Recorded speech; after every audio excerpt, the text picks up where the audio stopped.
மாணவர்களே வணக்கம். இன்னைக்கு இயல் மற்றும் வேதி சமநிலை பாடத்தில் ஒரு மதிப்பெண் வினாக்கள் 14வது கேள்வியிலிருந்து பார்க்கலாம். 14வது கேள்வி பாருங்க. x மீள்வினை y plus z, இந்த அதே போல a மீள்வினை 2b என்ற வினைகளில் KP1 மற்றும் KP2B மதிப்புகள், அதாவது சமநிலை மாறிலி, இந்த வினையினுடைய சமநிலை மாறிலி பகுதி அழுத்தத்தை பொறுத்து சமநிலை மாறிலி KP1, இந்த வினையில சமநிலை மாறிலி பகுதி அழுத்தத்தை பொறுத்து KP2. சரியா? இந்த விகிதம் கொடுத்துதான் KP1 KP2 9:1 என்ற விகிதத்தில் உள்ளது. x மற்றும் a இன் பிரிகை வீதம் மற்றும் தொடக்க செறிவு சமமாக இருந்தால், x மற்றும் a இனுடைய தொடக்க செறிவும் பிரிகை வீதமும் சமமாக இருந்தால் சமநிலையில் மொத்த அழுத்தம் P1 மற்றும் P2 வின் விகிதம் கேட்கலாம். சமநிலையில் மொத்த அழுத்தம் P1 மற்றும் P2 வினுடைய விகிதம் கேட்கலாம். சரியா? நல்லா கவனிக்கணும். இப்போ இந்த வினை எடுக்கலாம். x இதுல ஆரம்பத்தில் உள்ள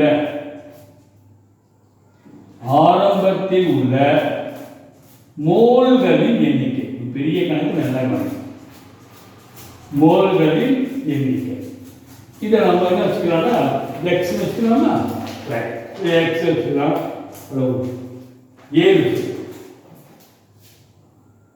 7 ஆரம்பத்தில் மோல் எண்ணிக்கை 7 எடுத்துக்கலாம். இது டேஷ். சமநிலையில் சிதைவடைந்த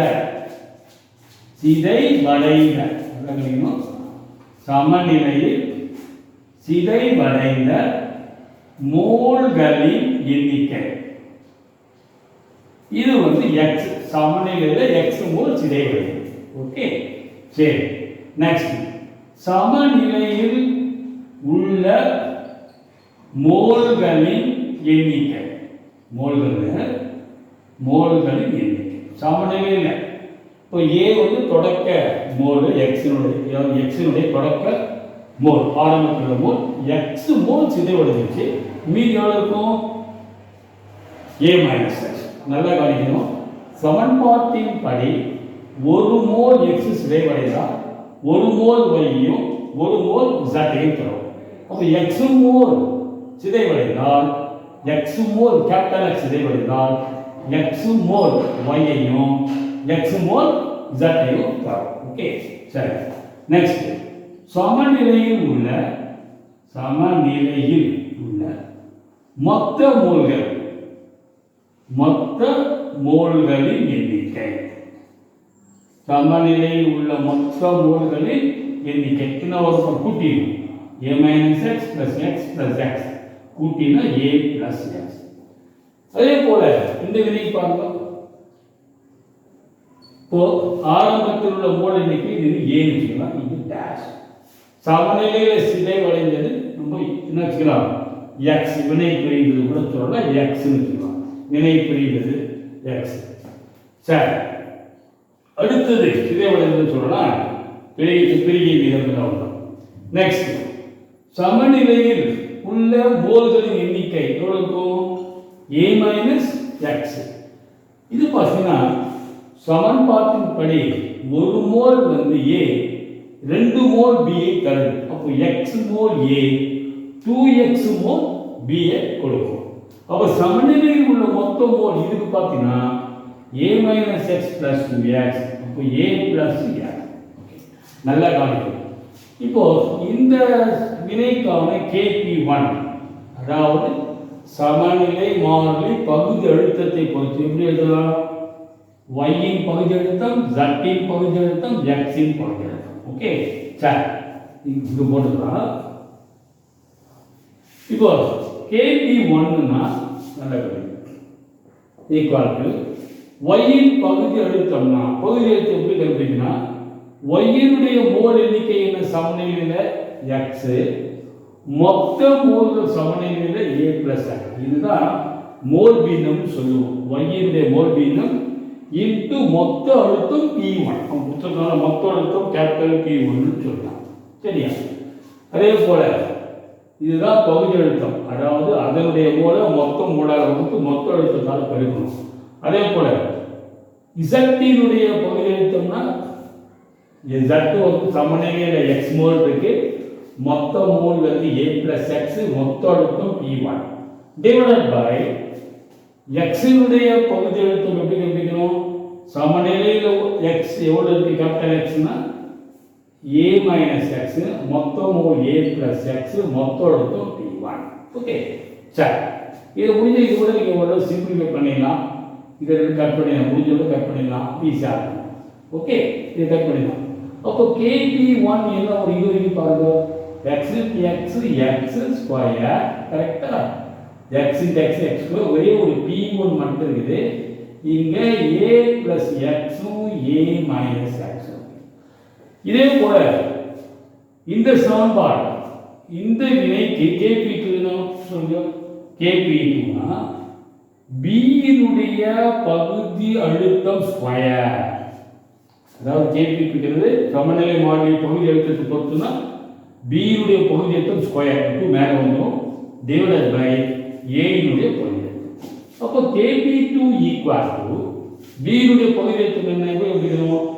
சமநிலையில் உள்ள மோல் எவ்வளவு? B 2x, மொத்த மோல் பார்த்தீங்கன்னா A plus X, மொத்த அழுத்தம் இருக்கு P2.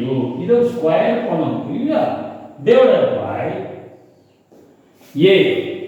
A இனுடைய மோல் எண்ணிக்கை எவ்வளவு? சமநிலையில் A minus X, மொத்த மோல் எவ்வளவு? A plus X, மொத்த அழுத்தம் P2. ஓகே, அப்போ KP2 ஈக்குவல் டு ஸ்கொயர் பண்ணணும் வரும் 4x square A plus X whole square P2 square divided by A minus X A plus X P2. இந்த P2 cancel ஆகி இது cancel ஆகும். ஒன்று cancel ஆகுது. அப்போ இது வந்து KP2 கிடைச்சிடும். KP2 equal to 4x square A plus X into A minus. இப்போ KP1 by KP2 போடணும். இங்க போட்டுலாமா? KP1 by KP2 ratio KP1 by KP. நல்லா இருக்கு. ஒரு பெரிய கணக்கு தான். என்ன ஒரு KP1? X square P1 by A plus X into A minus X divided by என்ன பண்ண? into போட்டு மேலே போட்டு இல்லையா? A plus X A minus X 4x square. கரெக்டா? இப்போ பார்த்தீங்கன்னா 4x ஸ்கொயர் இங்கே விட்டுட்டோம்னா ஒரு P2 இருக்கு இல்லையா? ஒரு P2. ஓகே, சரி. இப்போ பாருங்க, டிவைட் பண்ணும்போது இது மேலே போயிடுது 4x ஸ்கொயர் P2. ஸோ இது கேன்சல் ஆகிடுது. x square cancel. அப்போ P1 by 4P2 வரும். உங்களுக்கு என்ன கேட்குறாங்கன்னா கொடுத்துருக்கான் KP1 KP2 விகிதம் கொடுத்துருக்கோம். எவ்வளோ சொன்னோம் பார்த்தீங்களா? 9:1. இது வந்து 9/1 கொடுத்துருக்கான். கொடுத்துருவான் இல்லையா? அப்போ P1 by P2 என்ன கொடுத்துருக்கான்? P1 by P2 பெருக்கினாக்கா 36. அப்போ P1 is to P2. P1க்கு P2க்கு என்ன விகிதம்? 36:1. 36:1 ஒரு பெரிய கணக்கு தான். இது ஆப்ஷன் ஆ முதல் நீட்டு அல்லது ஐஐடியில் கேள்விகளை கேட்கலாம். 15வது கேள்வி நல்ல கணக்கு. Question number 15. 15 FeOH thrice solid gives Fe3 plus aqueous plus 3OH minus aqueous கொடுத்துருக்கோம். என்ற வினையில் OH மைனஸ் அயனியின் செறிவு 1/4 மடங்கு குறைந்தால், ஹைட்ராக்சைடு செறிவை 1/4 மடங்கு குறைந்தால் Fe3 பிளஸ் சமநிலை செறிவு என்னன்னு கேட்கலாம். சரி, 4 ஆப்ஷன். மாறாது. 1/4 மடங்காக அதுவும் குறையும். 4 மடங்காக அதிகரிக்கும். 64 மடங்காக அதிகரிக்கும். முதல்ல சமநிலை மாறிலி கேசிக்கு என்ன ஃபார்முலா சொல்கிறேன். சமநிலை மாறிலிக்கு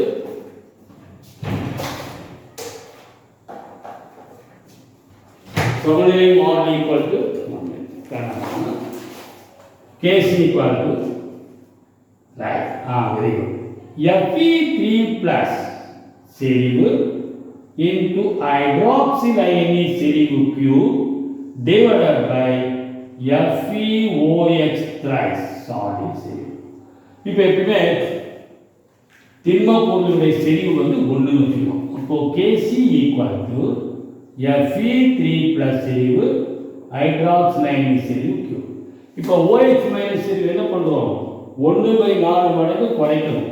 இப்போ Kc equal to 1/4 OH3. Okay சரி. இப்போ நல்லா கவனிக்கணும். Kc equal to Fe3 plus 1/64 OH3.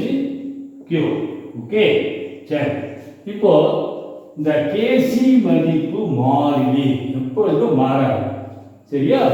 இது மாறாமல் இருக்கிறதுக்கோசரம் Fe3 பிளஸ் செறிவு 64 மடங்கு அதிகரிக்கும். இது 64 மடங்கு அதிகரிச்சுனாங்க. ஓகே நல்லா 1/4 1/64 இது 64 மடங்கு அதிகரிச்சானா இந்த 64 கேன்சல் ஆகிட்டு Kc மதிப்பு மாறாமல் இருக்கும். அப்போ Kc மதிப்பு மாறாமல் வைத்திருக்க Fe3 பிளஸ் அயனி செறிவு எவ்வளவு மடங்கு அதிகரிக்கும்? ஆப்ஷன் இ 64 மடங்கு அதிகரிக்கும். நெக்ஸ்ட் 16வது கேள்வி நல்ல கொஞ்சம் ஈஸியான கேள்வி. ஒரு குறிப்பிட்ட வெப்பநிலையில் Kp மதிப்பு விட்டுதான் சமநிலை மாறிலி பகுதி அழுத்தத்தை பொறுத்து 0.5. இப்போ PCl5 gas gives PCl3 gas plus chlorine gas. இந்த வினையில ஒவ்வொரு வாயுவின் தொடக்க பகுதி அழுத்தம் ஒரு அட்மாஸ்பியர் உள்ளவாறு 3 வாயுக்களையும் ஒரு கலந்த கலக்கும். இந்த 3 வாயுக்களும் ஒரு அட்மாஸ்பியர் பகுதி அழுத்தத்தில் உள்ளவாறு 3 வாயுக்களையும் ஒன்னோடு ஒன்று கலக்கினால் பின்வரும் கூற்றுகளில் எது சரியாக இருக்கும்? அதிக அளவு PCl3 உருவாகுமா, அதிக அளவு குளோரின் உருவாகுமா, அதிக அளவு PCl3 உண்டாகுமா? ஏது? இப்போ நல்லா கவனிக்கணும். நம்ம என்ன பண்றோம்? ஒரு வளி அழுத்தம் பகுதி அழுத்தம் ஒரு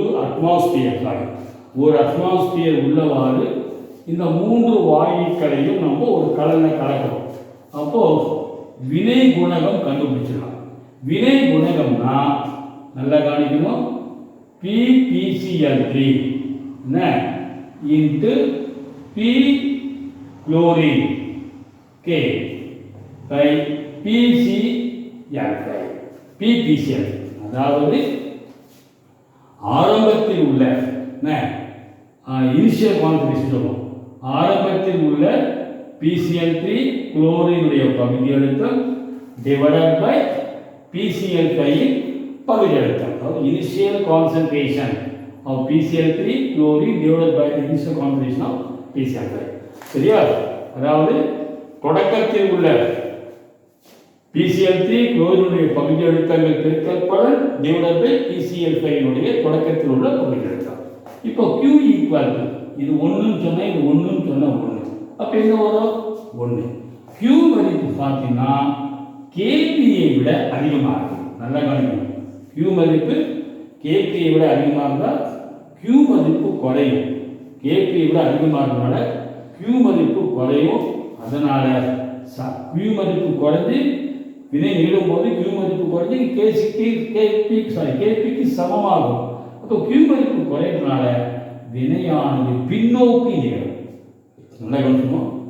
Q மதிப்பு Kp ஐ விட அதிகமாக இருந்தால் வினை நிகழும் போது Q மதிப்பு குறையும். அதாவது பின்னோக்கு வினை நிகழும். அதாவது பார்த்தீங்கன்னா அதிக அளவு PCl5 உருவாகும். ஆப்ஷன் இ.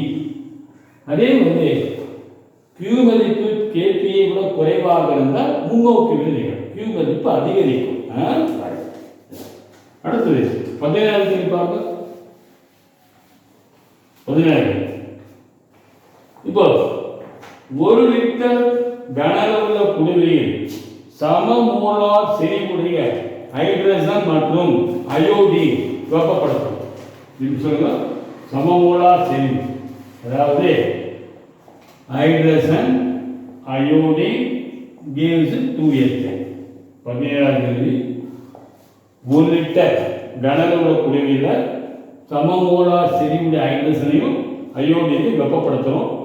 முன்னோக்கு மற்றும் பின்னோக்கி ஆகிய இரு வினைகளின் வினை வேக மாறிலி மதிப்பு சமமானது.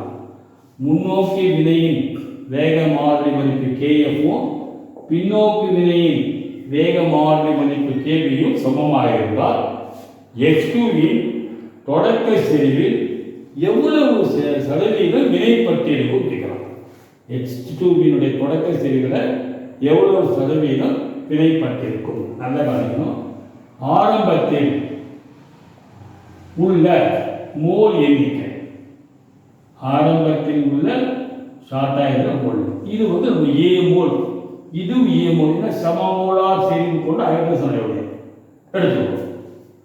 சரி, சமநிலையில் வினை புரிந்த, சமநிலையில் வினை புரிந்த மோல்களின் எண்ணிக்கை, சமநிலையில் வினை புரிந்த மோல்களின் எண்ணிக்கை. சமநிலையில் இப்போ எக்ஸ் மோல் வினை புரிஞ்சுக்கோ, அதே அளவு எக்ஸ் மோல் அயோடினு வினை புரியும். X mole hydrogen X mole அயோடினோட வினைப்படும். சாரி, இங்கே சமநிலையில் வினை புரிந்த மோல் எடுத்து இங்கே எக்ஸ் மோல் எடுத்துக்கலாம். Sorry, X mole hydrogen X mole iodine. சரி, அதுக்கப்புறமா சமநிலையில் உள்ள மோல்களின் எண்ணிக்கை, சமநிலையில் உள்ள மோல்களின் எண்ணிக்கை எவ்வளவு இருக்கும்? 7x A மைனஸ் x, இதுவும் A மைனஸ் x 7x இது 2x மோல் உண்டா? என்ன சொல்லியிருக்கேன்? ஒரு மோல் ஹைட்ரஜன் ஒரு மோல் அயோடினோட வினைப்பட்டு 2 மோல் H. அப்போ x mole hydrogen x mole அயோடினோட வினைப்பட்டு 2x மோல் H கொடுக்கும். சமநிலை செறிவு கனளவு வந்து 1 லிட்டர் சொல்லலாம். செறிவுனாக்கா மோல் எண்ணிக்கையை கனளவு வளர்க்கணும். அப்போ A மைனஸ் x பை 1, அதுதான் இது A minus x 2x. Next கேசிக்கு என்ன ஃபார்முலா சொல்லுங்க? சமநிலை மாறிலிக்கு HI செறிவு ஸ்கொயர் X2 செறிவு இன்டு அயோடின் செறிவு. அப்போ KC ஈக்குவல் டு HI என்ன? 2x whole square A minus x into இங்கேயும் A மைனஸ் x. ஓகே, இது போட்டுடலாமா? So KC equal to square பண்ணாக்கா 4x square by A minus x whole. இப்போ நல்லா கவனிக்கணும், KF KBயும் சமம் சொல்லலாம். உங்களுக்கு தெரியும் KCக்கு என்ன ஃபார்முலா? KF பை KB அடிச்சுன்னா இது சமம் இல்லையா? அப்போ KC ஈக்குவல் டு என்ன? 1ன்னு ஆயிடுச்சு. அப்போ 4x square A minus x whole square equal to 1. இது சால்வ் பண்ணணும். 4x square equal to cross பண்ணாக்கா A minus x whole square. 4x square equal to square பண்ணுங்க A minus B whole square formula. A square minus 2AB plus x square minus 2ax. இதை இப்படி கொண்டு வந்துடலாமா? அப்போ என்ன ஆகும்? 4x ஒரு x ஸ்கொயர் போச்சுன்னா 3x square plus 2ax minus a square equal to 0. இதை சால்வ் பண்ணணும். பெருக்கினா மைனஸ் 1, சாரி மைனஸ் 3 பெருக்கினா. ஓகே, பெருக்கினா மைனஸ் 3, கூட்டினா பிளஸ் 2 என்ன வரும்? அப்போ பிளஸ் 3 மைனஸ் 1. பெருக்கினா மைனஸ் 3, கூட்டினா பிளஸ் 2. இது எப்படி பிரிக்கலாம்? 3x square plus 3ax minus ax பிரிச்சுக்கணும், மைனஸ் a ஸ்கொயர். ஓகே, இதை எப்படி பிரிக்கிறோம்? 3ax minus a. இது ரெண்டு எதை காமன் எடுக்கலாம்? 3x காமன் எடுத்தா x பிளஸ் 3 வரும். இதே x பிளஸ் ஒரு நிமிஷம், சாரி 3x x பிளஸ் என்ன வரும்? a வரும். ஓகே, இதே x பிளஸ் a இங்க என்ன வரும்? Minus a. கரெக்டா? Equal to 0. அப்போ 3x minus a or x plus a equal to 0. இவ்வளவு பெரிய சம் இருக்கு. அப்போ நல்ல கவனிக்கும். 3x minus a equal to 0 na 3x equal to a, x equal to a by 3 or இங்க பார்த்தீங்கன்னா x equal to minus a. Okay, நம்ம minus எடுக்கக்கூடாது.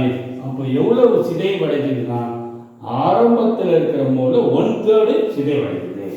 அப்போ என்ன கேட்கலாம், சதவீதம், அதாவது சதவீதம் இல்லையா, சிதைவடைந்த சதவீதம் அப்படின்னா a மோல் a/3 மோல் சிதைவடைந்தது. ஆரம்பத்தில் a மோல், அதில் a/3 சிதைவடைந்தது இன்ட்டு 100 போட்டிங்கன்னா 100/3 that's equal to 33.3%. புக்கில் 33 இருக்குது. ஸோ ஆப்ஷன் பெரிய சம்மு நல்லா கவனிச்சு. நெக்ஸ்ட் 18வது கேள்வி, இது சிம்பிளான கேள்வி.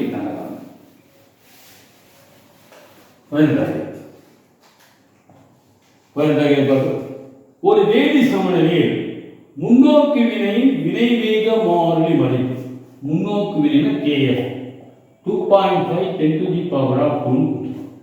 சமநிலை மாறிலி kc மதிப்பு 50 கொடுத்துட்டு பின்னோக்கு வினை பேக்வர்ட் ரியாக்ஷனுடைய வினைவேக மாறிலி மதிப்பு கேட்கணும். நல்ல கவனிக்கணும். 4 option. A 11.5, B 5, C 2 × 10⁻², E 2 × 10⁻³ போடலாமா? இப்போ கேசிக்கு என்ன ஃபார்முலா, kf/kb. இப்போ கேசி 50, kf வந்து 2.5 10², kb தான் கண்டுபிடிக்கணும். அப்போ kb = 2.5 10²/50. இதை பெருக்கலாமா? என்ன ஒரு 250 வரும். ஓகே, 0 கட் பண்ண 5. ஆப்ஷன் ஆ. நெக்ஸ்ட் கவனி 19வது கேள்வி. கீழ்கொள்வதில் எது இயற்பியல் செயல்முறை கொண்ட சமநிலையின் பண்பு கேட்கலாம். நல்ல கவனி. ஒரு அதாவது எது இயல்புறை செயல்முறை கொண்ட சமநிலையின் பண்பு, இதில் தவறான கூற்று கேட்கலாம். இதில் கொஷின் வாங்குது, தவறான கூற்று கேட்குறாங்க.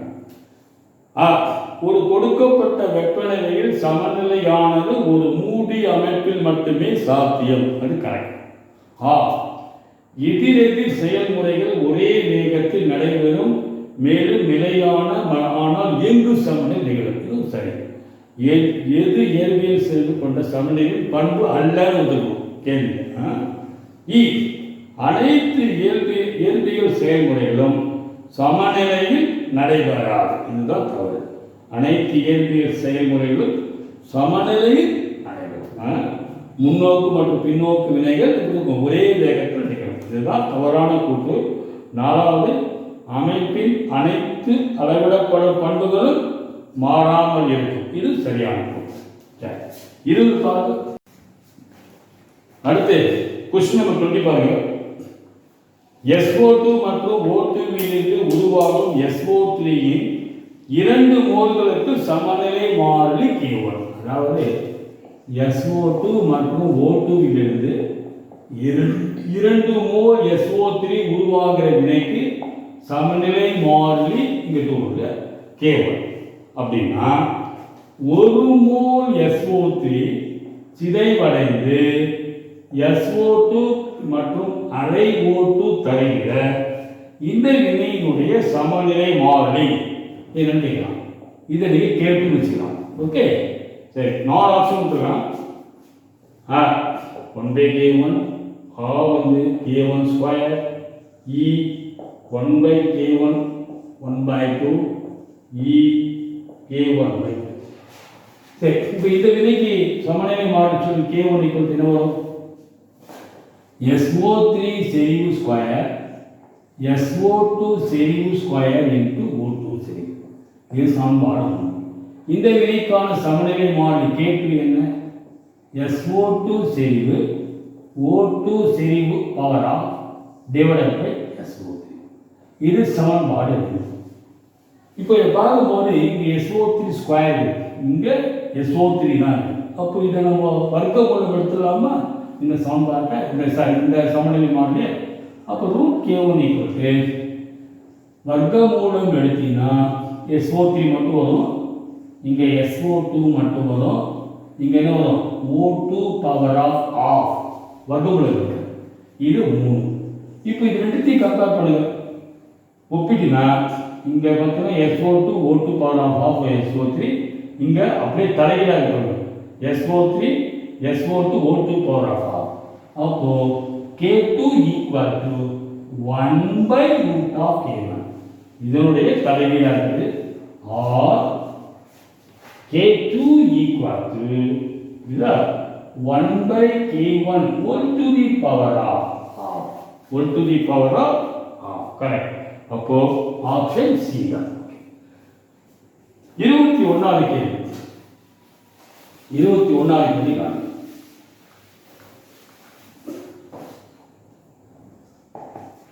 சமநிலைகளை அவற்றின் தொடர்புடைய நிலைகளுடன் பொருத்துக. திரவம் வாயு, திண்மம் திரவம், திண்மம் வாயு, கரைபொருள் திடப்பொருள், கரைபொருள் கரைசல். இதை நீங்கள் மேட்ச் பண்ணணும். உருகுநிலை செறிவூட்டப்பட்ட கரைசல், கொதிநிலை படகமாதல் செறிவூட்டப்படாத கரைசல். திரவம் வாயுவா மாறுறதுன்னு சொல்கிறோம் கொதிநிலை. திண்மம் திரவமாக மாறுறதுக்கு உருகுநிலை. திண்மம் நேரடியாக வாயுனாக்கா படகமாதல். கரைபொருள் திண்மம், கரைபொருள் கரைசல்னாக்கா செறிவூட்டப்பட்ட கரைசல். ஸோ இதுக்கு ஆப்ஷன் ஆ ரெண்டாவது தாங்க. ஸோ ஃபஸ்ட்டுக்கு 3 மேட்ச் ஃபாலோயிங்க, செகண்டுக்கு 1, தேர்டுக்கு 4, ஃபோர்த்துக்கு 2. திருப்பி சொல்லி ஆன்சர் மட்டும். திண்மம் வாயுனாக்க உருகு கொதிநிலை, திண்மம் திரவம், திரவம் வாயுனா கொதிநிலை, திண்மம் திரவமானது உருகுநிலை, திண்மம் வாயுனாக்க படகமாடல், கரைபொருள் கரைசலாக மாறுது செறிவூட்டப்பட்ட கரைசல். சரி, 22வது கேள்வி. A plus B gives C என்ற நீர்நிலையின் சமநிலையை கருதுவோம். A மற்றும் B ஆகிய வினை படுபொருள்களின் செறிவினை 2 மடங்காக உயர்த்தினால், செறிவை A மற்றும் B செறிவை 2 மடங்காக உயர்த்தினால் சமநிலை மாறிலி மதிப்பு 2 மடங்காகுமா, 4 ஒரு பங்காகுமா, பாதி ஆகுமா, மாறாதிருக்குமான்னு கேட்கலாம். முதல்ல இதுக்கு சமநிலை மாறிலி சொல்லுங்க. சியின் செறிவு, ஏயின் செறிவு, பியின் செறிவு. இப்போ என்ன பண்ணுறீங்க, ஏ செறிவையும் பி செறிவையும் 2 மடங்கு ஆக்குறீங்க. அப்போ பை 4 வருமா, ஏ பி. இப்போ நல்லா கேட்க சொன்ன இந்த மாடலை போட்டு ஒரு கணக்கு. கேசி சமநிலை மாறிலிங்கிறது ஒரு மாறிலி, கேசி வந்து மாறிலி. ஸோ கேசி மாறிலியாக வைத்திருக்க வேண்டும் என்றால் சியின் செறிவு 4 மடங்கு அதிகரிக்கும். அப்போ தான் இந்த 4 நாள் கேன்சல் ஆகிட்டு கேசி மதிப்பை மாறாமல் வைத்திருக்கும். ரைட்டா? அப்போ கேசி மதிப்பை மாறாமல் வச்சிருக்கணும்னா சி என்ன 4 மடங்கு செறிவு அதிகமாகும். இப்போ சமநிலை மாறி மதிப்பு சொல்லி 2 மடங்காகுமா, 4 ஒரு பங்காகுமா, பாதி ஆகுமா, மாறாமல் இருக்குமா? சமநிலை மாறி மாறாமல் இருக்கும். ஆப்ஷன் இ. செறிவு சி செறிவு என்ன 4 மடங்கு அதிகமாகும். சரி, அடுத்தது 23வது கேள்வி பாருங்க. CO H2O 6 times 2 plus இது இளைஞர் plus 4Cl minus gives COCl4 2 minus plus 6H2. இது பாஸ்னா நீளம். இப்போ இந்த வினையில சமநிலையில் வினை கலவையானது அரை வெப்பநிலையில் நீல நிறத்தில் இருக்குது. சாதாரண வெப்பநிலையில் நீல நிறம். அப்போ முன்னோக்கி நிகழலாம். இக்கலவையை குளிர்விக்கும் போது இளஞ்சிவப்பு நிறமாக மாறும். குளிர்விக்கும் போது வினை இலவங்க நடக்குது இல்லையா, வினை வந்து பின்னோக்கி வினை நிகழ்வு. சரியா? அதை இளஞ்சிவப்பு நிறமாக மாறும். கீழ்கண்டவற்றில் எது சரியானது? முன்னோக்கு வினையில டெல்டா எச் கிரேட்டர் தன் 0, பின்னோக்கு வினையில டெல்டா எச் ஈக்குவல் 0, முன்னோக்கு வினையில delta H less than 0, delta H குறியீடு கொடுக்கப்பட்ட தகவல் அடிப்படையில் கணிக்க இயலாது. புக்கில் 4 ஆட்சி கொடுத்துறாங்க, நல்லா கவனிக்க. உங்களுக்கு தெரியும், ரீசார்ஜ் கொள்கையின்படி வெப்பநிலை குறைத்தால் வெப்பநிலை குறைச்சினா வெப்ப உள்வினைக்கு சாரம் என்ன? வெப்பநிலையை குறைத்தால் வெப்ப உமிழ்வு. நல்லா கவனிக்கும். இப்போ கூல் பண்றீங்க இல்லையா, அதாவது கலவை குளிர்விக்கிறீங்க. அப்போ வெப்பநிலையை குறைக்கும் போது வெப்ப உமிழ்வினைக்கு சாரும். அப்போ இந்த பின்னோக்கி வினை இது வெப்ப உமிழ்வினை, பின்னோக்கி வினை. அப்போ முன்னோக்கு வினை இந்த பக்கத்தில் வினை கொடுக்கும் வெப்ப கொள்வினை. பாருங்க, ஆப்ஷன் ஆர் தான் கரெக்ட். முன்னோக்கு வினையில் டெல்டா எச் கிரேட்டர் தன் 0, அதாவது முன்னோக்கு வினை வெப்ப கொள்வினை, பின்னோக்கு வினை தான் வெப்ப உமிழ்வினை. ஸோ 24 பார்க்க இது ரொம்ப முக்கியமான கேள்வி. N2 plus 3H2 gives 2 ammonia. இந்த வினையின் சமநிலை மாறி K1. N2 plus O2 gives 2NO. இந்த வினைக்கு சமநிலை மாறி K2. H2 plus half O2 gives H2O. இந்த வினைக்கு சமநிலை மாறி K3 கொடுத்துட்டு 2NH3 plus 5/2 O2 gives 2NO plus 3H2. இந்த வினைக்கு சமநிலை மாறி K மதிப்பு கேட்குறான். 4 ஆப்ஷன் கொடுத்துருக்காங்க. நான் ஒர்க் அவுட் பண்ணிட்டு ஆன்சர் மட்டும் போட்டுறேன். நான் எழுதிடுவேன், தெரிஞ்சுக்கணும். K2Q K3/K1 K1 K3Q/K2 is K2 K3Q/K1 K2 K3/K1. நல்ல காரணம். இப்போ முதல்ல K1 சொல்லுங்க, என்ன வேல்யூ? NH3 செறிவு ஸ்கொயர், N2 செறிவு, H2 செறிவு கியூப். K2 சொல்லுங்க, NO செறிவு ஸ்கொயர், N2 செறிவு, O2 செறிவு. அடுத்து இந்த K3 மதிப்பு சொல்லுங்க, H2O செறிவு divided by H2 செறிவு O2 செறிவு பவர் ஆஃப். ஓகே, இப்போ நமக்கு தேவையான இந்த சமன்பாட்டில் K மதிப்பு என்ன? NO செறிவு ஸ்கொயர் H2O செறிவு cube divided by NH3 square O2 செறிவு 5/2. சரி, இப்போ பாருங்க, NO2 ஸ்கொயர் இருக்கு. ஸோ இந்த சமன்பாடு நீங்கள் அப்படியே வச்சுக்கலாம். K2 H2O செறிவு கியூப். அப்போ இதை என்ன பண்ணணும்? நம்ம கியூப் பண்ணணும். ஓகே, இதை நம்ம கியூப் பண்ணணும். ஓகே, அப்போதான் உங்களுக்கு H2O கியூப் வரும். இதை கியூப் பண்ணிக்கணும். அடுத்தது நல்லது. இப்போ பாருங்க, சொல்லுங்க. இப்போ K3 நல்லது. K3 கியூப் பண்ணுங்க. வரும் H2O cube by H2 cube O2. இது கியூப் பண்றீங்க. கியூப் பண்ண 1/2 கியூப் பண்ணா 3/2 வரும். ஓகே, சரி. அடுத்தது அமோனியா ஸ்கொயர். இங்கேயும் அமோனியா ஸ்கொயர் பண்ணா எப்படி இருக்குது? தலைகீழா இருக்குதுன்னா இங்க டினாமினேட்டர் இருக்கு, இங்க நியூமரேட்டர். அப்போ K கீழே வரும். அப்போ என்ன பண்றீங்க? Kங்கிறது கவனிங்க, இந்த K2வையும் K3 கியூபையும் பெருக்கிட்டு K1 வகுத்தா வரும். செக் பண்ணி பார்க்கலாமா? சரி, பாருங்க. K2 என்ன? NO square. இது போட்டுடலாமா? சொல்லு. இப்போ K2 NO square by N2 into O2. K3 cube என்னது?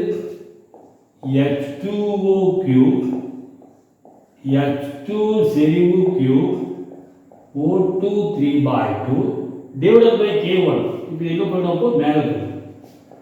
N2 செறிவு H2 செறிவு Q இது கீழே வந்து NH3 செறிவு ஸ்கொயர். இது பாருங்க N2 கேன்சல் ஆகிடும். கரெக்டா? அடுத்து பாருங்க சொல்லுங்க. இப்போ வேற என்ன கேன்சல் ஆகிருப்பாங்க? H2 கியூப் செறிவு கேன்சல் ஆகிடும். அப்போ NO செறிவு ஸ்கொயர் H2O செறிவு கியூப் இங்கே என்ன இருக்கு? NH3 செறிவு ஸ்கொயர் O2 செறிவு இது 1 3/2 1 + 3/2 எல்சிஎம் எடுத்தீங்கன்னா 2 அப்போ 2 + 3 5 வருமா? சரி அப்போ 5/2 கரெக்டாக பாருங்க. அப்போ NO2 square H2O cube by NH3 square O2 5/2. அப்போ Kங்கிறது K2 into K3 cube by K1. Okay. So option இது E. Last question 24வது question. Next day 25வது கேள்வி நல்ல கேள்வி. இது தமிழ் மீடியத்தில் பாதி கொஸ்டின் பிரிண்டாக நல்ல கேள்வி. 20 லிட்டர் குடிவில் 400 கெல்வின் வெப்பநிலையில் 0.4 வளிமண்டல அழுத்தத்தில் கார்பன் டை ஆக்சைடையும் ஸ்ட்ரான்சியம் ஆக்சைடு எடுத்துக்கிறோம். ஸ்ட்ரான்சியம் ஆக்சைடினுடைய கனளவு குறைக்கணிக்கத்தக்கதுன்னு சொல்லிட்டாங்க. அப்புறம் அந்த குடிமையினுடைய கனளவை குறைக்கணும். பிஸ்டனை நிறுத்தி என்ன கேட்குறான்னா எவ்வளவு மேக்சிமம் கனளவு இருக்கும்? கார்பன் டை ஆக்சைடு அழுத்தம் உச்சபட்ச அதிகபட்சத்தை அடையும் போது கனளவு எவ்வளவு மேக்சிமம் இருக்கும், அதிகமாக இருக்கும் கேட்கலாம். ரைட். இந்த சமன்பாடு கொடுத்துருக்காங்கன்னா SrCO3 திடப்பொருள் SrO plus carbon dioxide gas. இதனுடைய கேபி மதிப்பு 1.6 கொடுத்துருக்கோம். சரி நல்லா கவனிக்கணும். இப்போ கேபிக்கு என்ன ஃபார்முலா? SrOனுடைய பகுதியழுத்தம் கார்பன் டை ஆக்சைடு பகுதியழுத்தம் பை SrCO3 பகுதியழுத்தம். இப்போ திடப்பொருளுக்கெல்லாம் பகுதியழுத்தம் 1 இருந்துச்சுன்னா இப்போ KP = PCO2. சரி அப்போ KPயினுடைய மதிப்பு எவ்வளவு? 1.6னா PCO2 அதாவது அது அதிகபட்ச அழுத்தம் எவ்வளவு? 1.6 அட்மாஸ்பியர். இப்போ நல்லா கவனிக்கணும். ஆரம்பத்தில் எவ்வளவு? P1 பிரஷர் 0.1, டெம்பரேச்சர் T1 எவ்வளவு? 400 கெல்வின். ஓகே சரி. அடுத்தது கனளவு எவ்வளவு? வால்யூம் 20 லிட்டர் தொடக்கத்தில் சரியா? P2 எவ்வளவு? 1.6, டெம்பரேச்சர் எவ்வளவு? அதே 400 கெல்வின். கனளவு தான் நீங்கள் கண்டுபிடிக்கணும். உங்களுக்கு தெரியும் P1 V1 by T1 = P2 V2 by T2. அப்போ V2 = P1 V1 T2 by P2 into T1. P1 எவ்வளவு? 0.4, V1 20, T2 400, P2 எவ்வளவு? 1.6, இதுவும் 400. கட் பண்ணிடலாமா? இது அடிச்சுன்னா 4 முறை வரும், இது அடிச்சுன்னா 5. அப்போ எவ்வளவு?